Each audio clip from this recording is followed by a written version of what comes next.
Welcome to the ChangeMaker series. Today we're speaking with Craig Cameron. Hello Craig. Please tell us a bit about your business background. Well Frank, firstly I'm delighted to be here and thanks for letting me chat with you. I spent the first 25 years of my life working for a couple of very large multinationals. NCR, which was a Fortune 100 company, and then Telstra. I was the chief strategist at both NCR and at Telstra, so I had a lot of fun with some of the deals that were going on in that stage. The last 15 years I've been in smaller businesses in a range of different countries. So I've had the opportunity to work in both the largest companies and small and medium companies, going all the way from startups to businesses turning over a few hundred million. And for the Australian audience, small businesses in America are not the same as the small businesses in Australia. A couple of $100 million turnover is a decent sized business that Craig's been running. What is your personal motivation to do things on a daily basis? Well Frank, what I really enjoy doing is learning every day, helping people learn and having fun. And I think if you can do those three things, you're going to have a great time. That's brilliant. What has been the most inspiring story you've heard in business? Yeah, it's kind of funny. There's lots and lots of inspiring stories, and the ones that always motivate me the most is, in the US in particular, I was dealing with a lot of young kids who were building their first business. And invariably, they were setting a goal that was impossible to achieve, that they were under-resourced to get there, and so many of them still made it. And every time you saw one of these young people achieve great things, you're just astounded and absolutely inspired, because you actually thought they'd have little chance of pulling it off. Wow, that's really good. So if we look at that, about success, what would you say are the most common traits for business owners for success, to be successful? Well, you have to have a clear vision. You've got to have a clear understanding of what you want to achieve. You've got to have passion. You've got to have energy.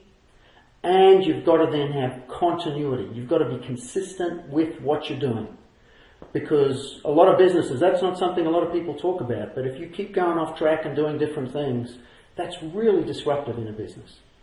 What is the most important thing you've learnt about leadership? I think the most important thing there is, once again, to put trust into your team, to communicate, to engage others, and certainly to make sure that the team and who are your direct reports are strong. You want to have a strong and capable team with you, and then have people who are able to engage the whole organisation and work with everyone, and get those people in the organisation to contribute to the success of the business. So it's very much about a team effort, I'm hearing, in that respect, and good leadership. Yes. Yeah, it's about how trying to get everyone in the business to perform to their potential. And you can only do that through them understanding what we're trying to achieve and having them with a good ability to contribute what they can deliver to achieve the success. How important is outsourcing in business? I think if we even approach it slightly different, if we look at what does the CEO need, in small businesses in particular, CEOs don't have anyone to turn to. So it's so important for them to have people that they trust externally to the business who can give them coaching and counselling.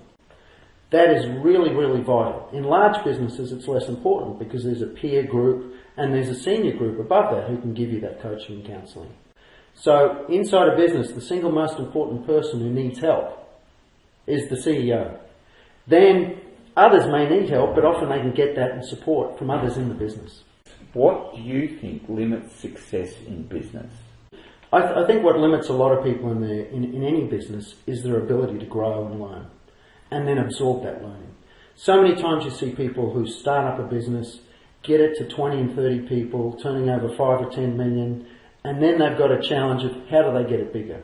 To do that, they need to learn new skills. They no longer can do everything in the business. They no longer can afford to understand every single thing in that business. They now need to develop managers and develop people. If they can't learn those skills, their potential's capped. What 3 things should you do to improve your performance and that of your team? First thing, have a consistent vision and goals. And if everyone understands the vision and goals, then at least there's a reasonable chance we'll be pointed in the same direction. Next thing is engagement. Engage everyone in the business so they can contribute to delivering those business goals. And then you need a business plan. You need a plan that says, here's what we're going to execute to and here's how we're going to measure performance. What are the three most important areas in business to focus on to become more successful? Yeah, I think the three most important things, it's interesting, you always ask for threes. I hope there's not a four answer here, we could be in trouble. But what is important, once again, is the vision, the focus, and passion. Because passion flows through to everyone, and you show passion. There is another one, which is, as a leader in a business, you set the benchmark for performance. And if someone says to you, Craig, I need you to do this in the next 30 days, can you do it for me? If I fail to deliver, that impacts the whole business. If I do deliver, I can say to that person, now I need you to do this in the next 30 days. You need to do this next week. People need to be able to communicate with you, and they need to know they can contact me. They need to know if they write me an email, I'll respond back. So the leader does set the performance benchmark for the whole business. And as long as they're complying to that benchmark, there's a reasonable chance it'll cascade down through the business. Where did your passion for business come from? I don't know that, I graduated, got married, and then had to get a job, so I took the first job I could find. So I just, as I found with business, it's fun. And you've got to treat it as fun. And I enjoy going to work every day. Almost every day, not quite every day. And if you don't enjoy going to work, you need to do something else. And then when work does get a bit challenging, treat it like a game. Don't let it be personal. And if you say, I want to have fun, so I'll treat this a bit like a game, that doesn't mean you don't treat it seriously. But you remove as much of the emotion out of it, which lets you actually get through, fix the problems, get on with life, and enjoy it at the same time. What has been your biggest challenge in life, and what has been the lesson you've learned from it? Yeah, it's easy for me to talk about the theory and what we should be doing and what a perfect thing should be done. At the beginning, I was in a senior role at quite a young age, and I didn't have any experience in being a good manager. And I thought I knew everything, and I did a terrible job at listening and engaging. And I applied myself, when that was pointed out, not unsubtly on a couple of occasions, I applied myself to fixing that and addressing that, and that's actually something that's become a strength that started as a weakness. And I think it's so important because the capability of an organisation is an aggregation of the capabilities of everyone in that organisation. And unless you can engage everyone in that organisation, you can't let them capitalise on that strength.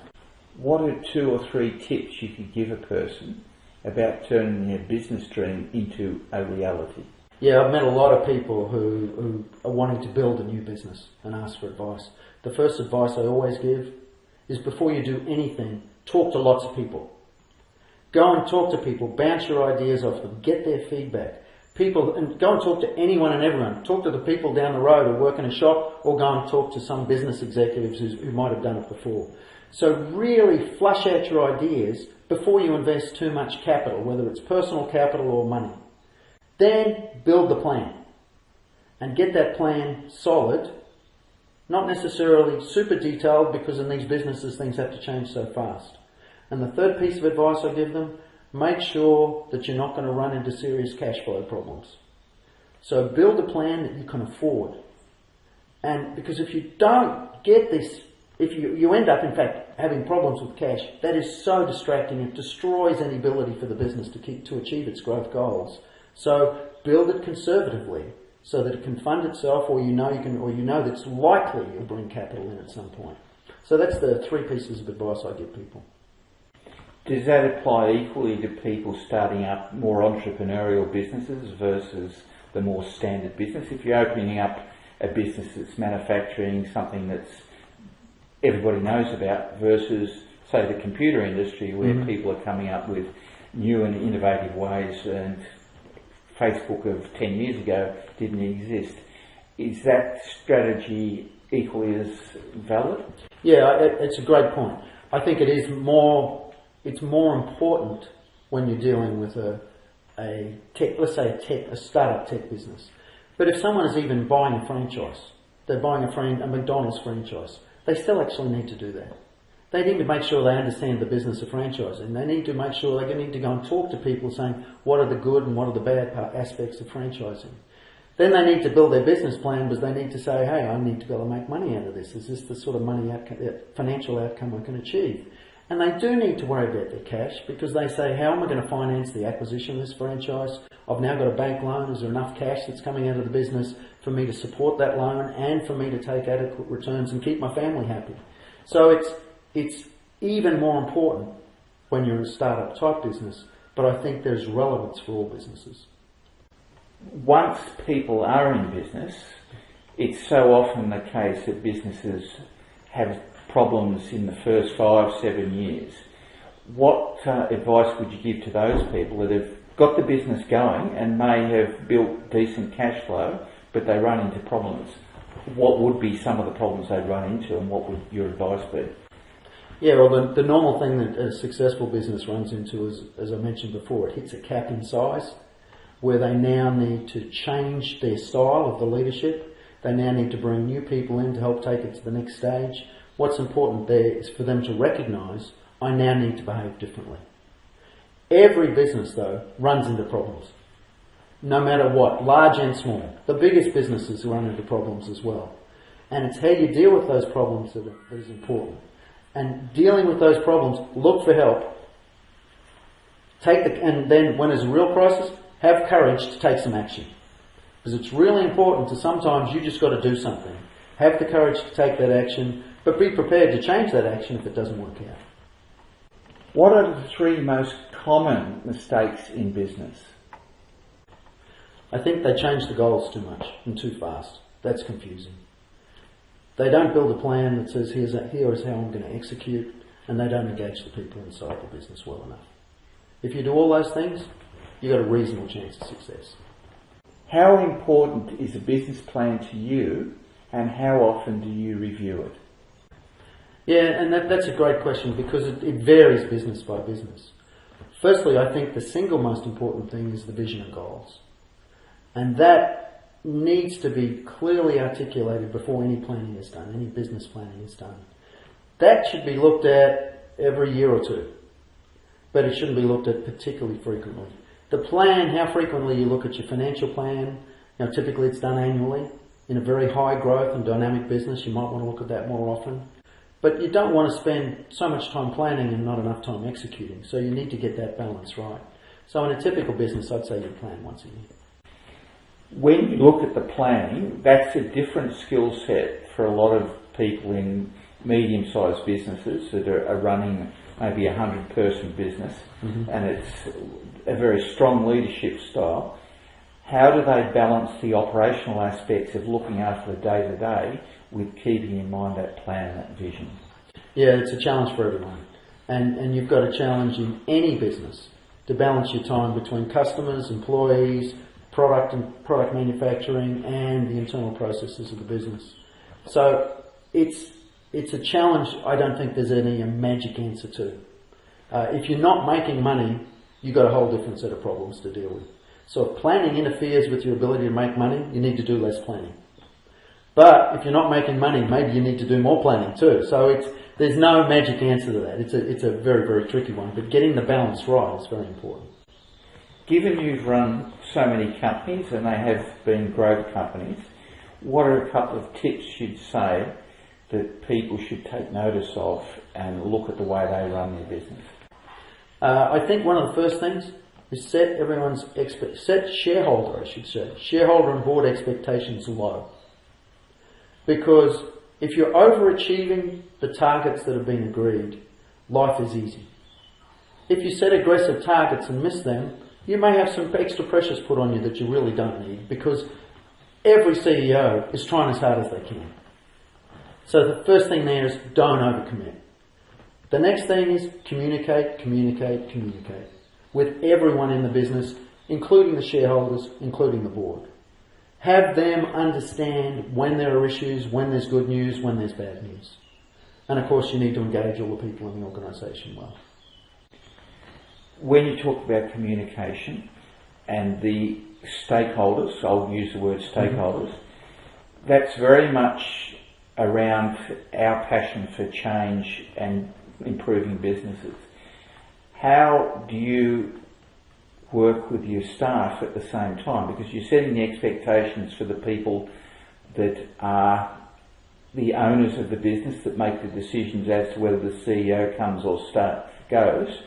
How does the CEO also communicate down the chain the vision into the areas that are performance driven with the KPIs? Because as much as the CEO needs to perform, the business needs to perform and deliver, and that means the staff need to perform and deliver.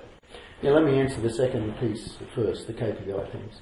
What I've done in every business I've been in, I've published my KPIs to the entire company. Now, I may have excluded a KPI that says I need to find an exit strategy, but if, aside from a KPI that actually has to do that is really a shareholder issue, those KPIs are published first. So the first set of KPIs are done by me, along with the performance measures. Then the next ones are done by my direct reports. So they then do their KPIs and then we cascade them down. The intention of that is every single employee understands what they do or how what they do supports the achievement of the business goals. That is really, really important. On the subject of communication, the truth is the preferred person for staff to listen to is the CEO. That's the person they want to hear. So depending on the business, every quarter or every half, I've gone out and communicated the status of the business, the goals of the business, what's right, what's wrong, how we're performing against our priorities to every employee in the company. And you need to do that. You need to keep them engaged, because if you don't keep everyone in the company engaged, you're going to lose some people and you're going to fall off track. Following on from that, you talked about engagement of the staff. How do you approach keeping that engagement? Because staff can be very much on board when a business is growing, they're excited about it. When a business hits rough times or when it goes through a downturn, a lot of the time people are put off and businesses suffer from the point of view of it, staff disengaged from the business. How do you handle that? Yeah, I had a situation in one business where we actually had to do a reduction in force of 10%. That's massive.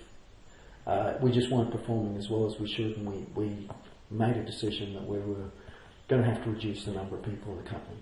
First thing we did is, the day it happened, we communicated to every single person in the business why. Actually, let me back up. Before it happened, we made sure everyone in the business understood we're performing poorly and it's unacceptable. So there was an expectation of something occurring. Then once it happened, we communicated.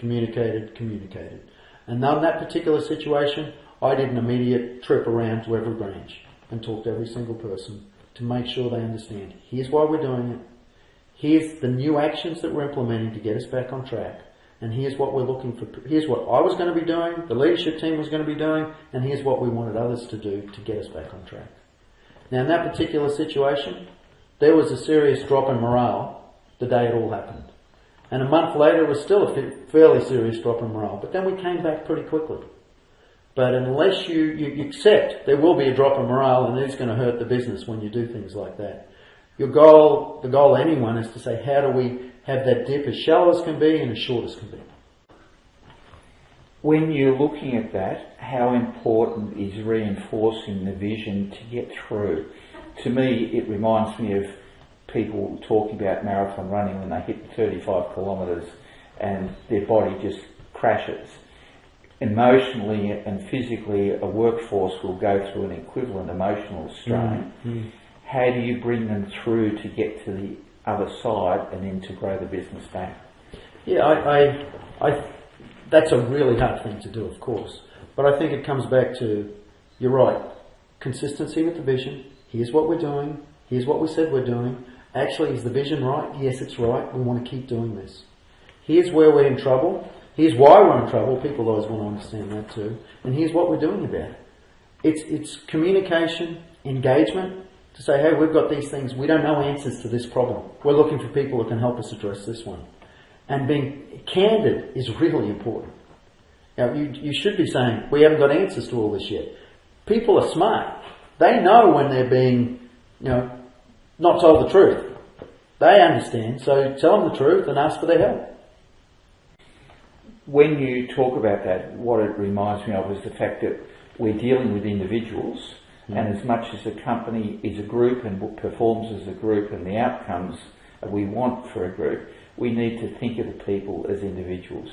What are some tips you could give for maintaining a healthy work-life balance? This is one area I've done a terrible job over the years. I remember when my children were first born, we were living in the US, and this is a long, long time ago, before email. And I vowed I wanted to spend I worked out I couldn't see them for breakfast and dinner. So I said, I'll try and see them at dinner. So I started getting up at 5 o'clock and going to work, and then I went at 4 o'clock, and then I ended up going to work at 2 o'clock in the morning so that I could have dinner with my kids. So I never did that very well because I ended up being pretty tired, and then I'd do some work after that. So work-life balance, I'm a role model, and don't look at what I've done. But I've read what others have done, and I'm very impressed. In terms of motivating, I haven't any problem in being motivated. And I think you want, if you have a positive attitude, you can be motivated, excited, and do good things. Given your experience with regard to knowing how hard it is and how solid you had to work, what tips would you give people that are going to go through that experience themselves, because they're starting up a business, they're in leadership roles which are incredibly demanding, and people talk about 24/7 rather than 8-hour days? Yeah, and the truth is most startup jobs are extraordinarily demanding, and they will have an impact on your personal life. And if someone thinks they can do it without having an impact and they can work out how to do that, they're smarter than 99% of people. The real challenge is, when do you want to get your life back in balance? And if someone says, I'm going to slog real hard for 12 months and then I'm going to have a more balanced life, then they need to plan accordingly. And they need to get support around them to be able to do that. And I think it's great if people can set a date by which they say, I am going to have a more balanced life. But you need to plan to have the resources around you and to have a business profitable enough to support those resources so that you can get better balance. I think I would have preferred to have done that as I look back on it. I wish I'd done a little more of that. But it's still even challenging. But no matter anyone running a business that's in a growth mode, there's very few people there who have great work-life balance. I think you're striving for okay. You've worked both for major corporates and you've run businesses as a CEO that you've been a shareholder in. Is there a difference with getting that work-life balance? Do you have more control over, maybe more control, but not necessarily more ability, if you are an owner of the business versus working for a major corporate? Absolutely. Working for corporates, you're put under pressure by your peer group to an extraordinary extent. And you never want to be the one who's putting in fewer hours than the others. When it's your business, you set the rules. Now, there's a lot of people who build a nice little business that's turning over a few $1 million, and they're saying, I'm happy with this. I just want to keep doing this. I want to have time, spend time with my family. I want to spend time doing travel, hiking, whatever they want. And I'm happy if the business doesn't grow. That's great. So they have a lifestyle business. And I applaud people who can do that. You can only do that, though, when it's your business. You can't do that when you're in a large enterprise. Are there any traps that people choosing that style, a lifestyle in that business, can fall into where the business can then decay? Yeah, unfortunately I've seen that happen a few times. I had a business, I was actually on his board in the US, where this gentleman said, I've now got a nice little business, turning over good money, making lots of money. I'm now going to bring in a new CEO and I'm going to step back. What he didn't understand is he was so vital to the success of that business. When he stepped back, the business slowly degenerated. And he recognised very late to get back in, and it took him a long, long time to recover from that. How did he approach the second phase? He would have obviously come back in to rebuild the business. Did he learn how to extract himself from the business long term?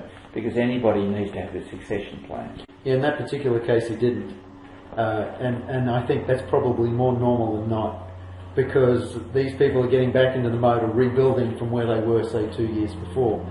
it's the same challenge for everyone to grow that next step. Is what are the skills I am lacking? What are the new skills I need to acquire? What are the people I need to bring in here? That's the challenge, and quite frankly, if he addressed that issue previously, he probably would have been able to bring people in to get his business bigger and step back. Is there a significant quote or saying that you live by? I'm not great on quotes, and in fact I read quotes and I say, that's a great one and I love it for the next 6 months and then move on to another one. One I particularly like at the moment is Mario Andretti, the famous racing car driver. He said, if everything seems under control, you're not going fast enough. And I think that's true in business.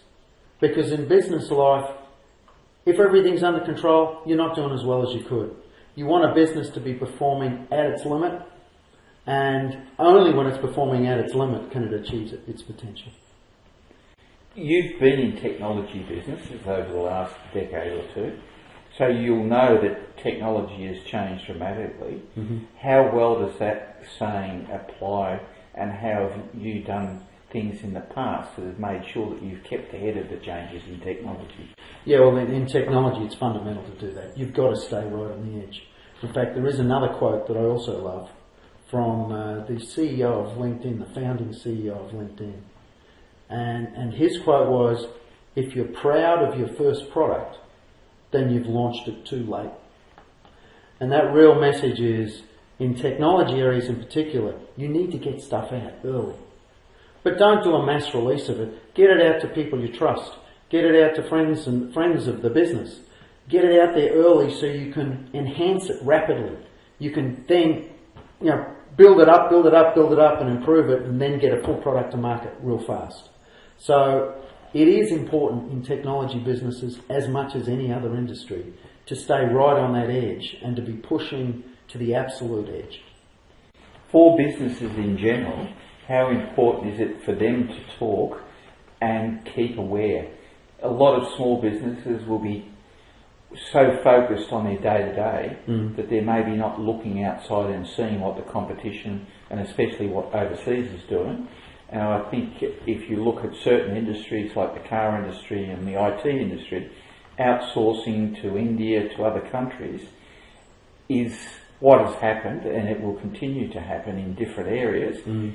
How important is it for any business, whether it's a manufacturing business, a service business, to look outside where it operates and get an understanding? Yeah, it's absolutely vital. There is no such thing, or at least I don't know any business today that is going to be in its similar form in 10 years' time. Every business is evolving. Remember how Blockbuster in the US was an incredibly valuable company selling videos. And they actually did a business plan that says we can do what Netflix does and distribute videos online. And they made a decision, no, we're not going to do that because it'll destroy the value of our brand. By not doing that, and they're in a pretty mundane industry selling videos, but by not doing that, they ended up going into bankruptcy. Unbelievable that such a large company could have done that. That is an extreme example, but every single business owner is running the risk that in the next 10 to 20 years, whatever they're doing could be obsolete.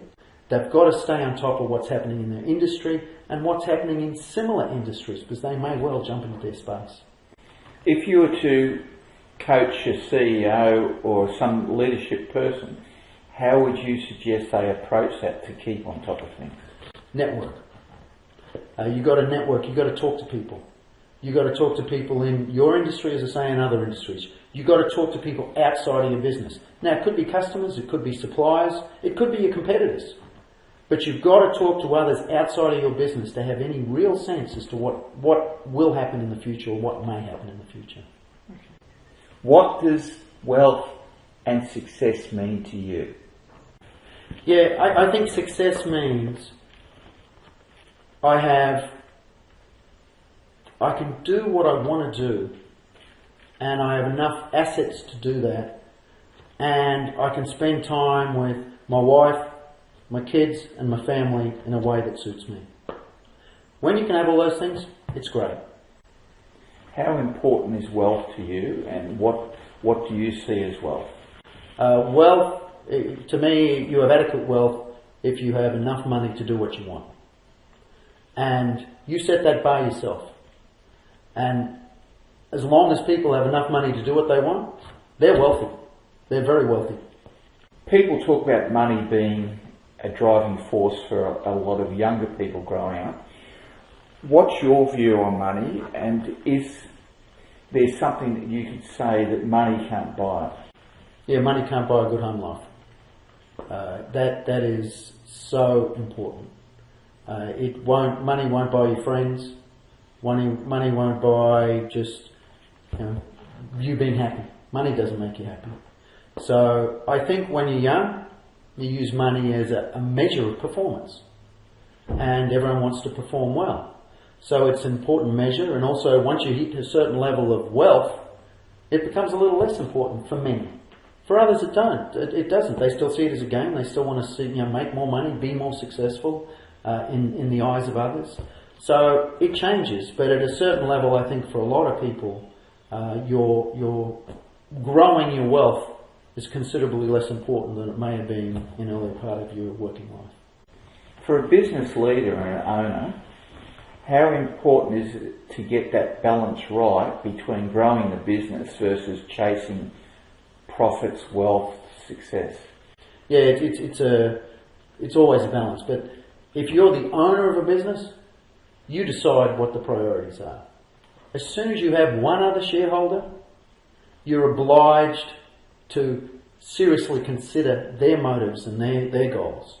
So any business that has multiple owners, which a lot of businesses do, you need to consider everyone else's needs before you can consider your own.